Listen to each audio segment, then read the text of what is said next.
রোহিঙ্গাদের নিজ দেশে ফিরিয়ে নিতে আন্তর্জাতিক মহলে চলছে জোর আলোচনা। তবে এই আলোচনায় একদিকে রোহিঙ্গাদের ভেতর যেমন আছে আশাবাদী হওয়ার দৃশ্য, অন্যদিকে কাজ করছে শঙ্কা আর অজানা ভয়ও।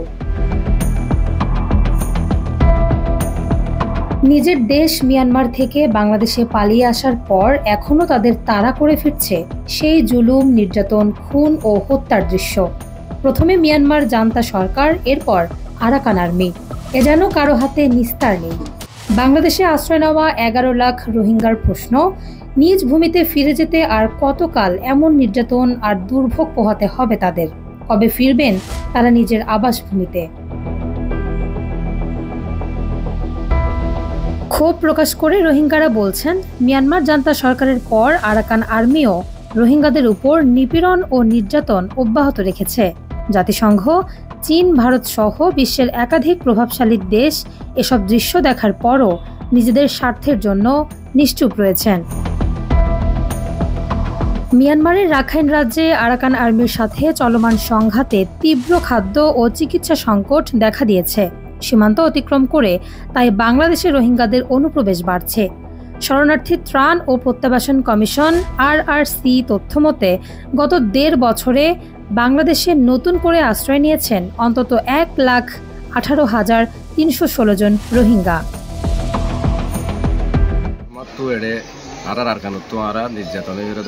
আমি যে গ্রামে থাকতাম সেটি মিয়ানমারের বড় গজবিল এলাকায়।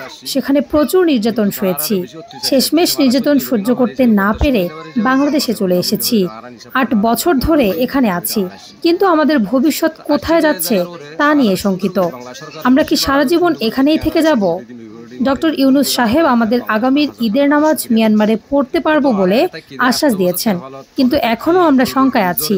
সেখানে গিয়ে আমাদের উপর আবারও নির্যাতন শুরু হবে না তো? আরাকান আর্মিকে এখনো পুরোপুরি মিয়ানমার দখলে নিতে পারেনি। তাদের হাতেও আমাদের ভাই বোনরা নির্যাতিত হয়ে পালিয়ে আসছে। বিশ্বকে বলবো, দয়া করে আমাদের দিকে তাকান, আমাদের বাঁচান।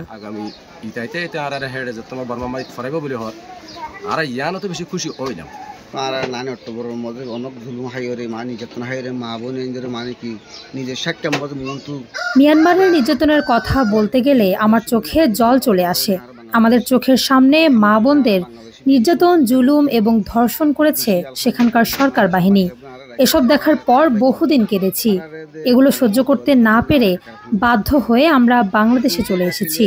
এখন আমাদের মিয়ানমারে ফেরত নেওয়ার বিষয়ে কথা হচ্ছে।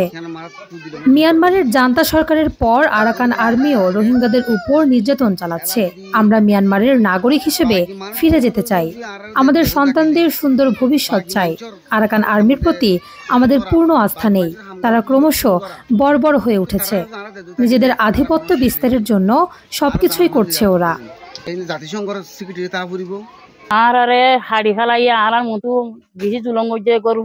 আমি আরাকান আর্মির নির্যাতনের কথা বলবো। তারা আমাদের সামনে অনেক মেয়েদের জুলুম নির্যাতন করেছে, ঘরবাড়ি পুড়িয়ে দিয়েছে, গুলি করে মানুষ হত্যা করেছে। এগুলো কেবলই দুঃসহ স্মৃতি। আমরা আরাকানে ফিরতে চাই।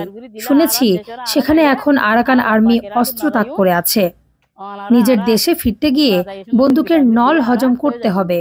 এর চেয়ে বড় কষ্ট আর নেই। আমরা আরাকান আর্মিদের ভয় পাচ্ছি। আমরা বাংলাদেশে থাকতে চাই না। বিশ্ব কি আমাদের কথা কখনোই ভাববে না?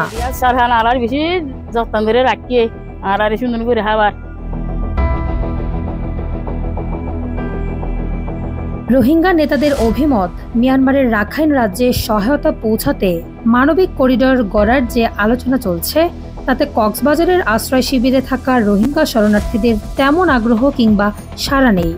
করিডরের আগে রাখাইন রাজ্যে রোহিঙ্গাদের জন্য নিরাপদ অঞ্চল বা সেফ জোন করতে হবে, অথবা রোহিঙ্গা প্রত্যাবাসনের বিষয়টি সুরাহা না করে এই ধরনের সিদ্ধান্ত এখনই নেওয়া ঠিক হবে কিনা তা নিয়েও বিবেচনা করার সময় এসেছে বাংলাদেশের।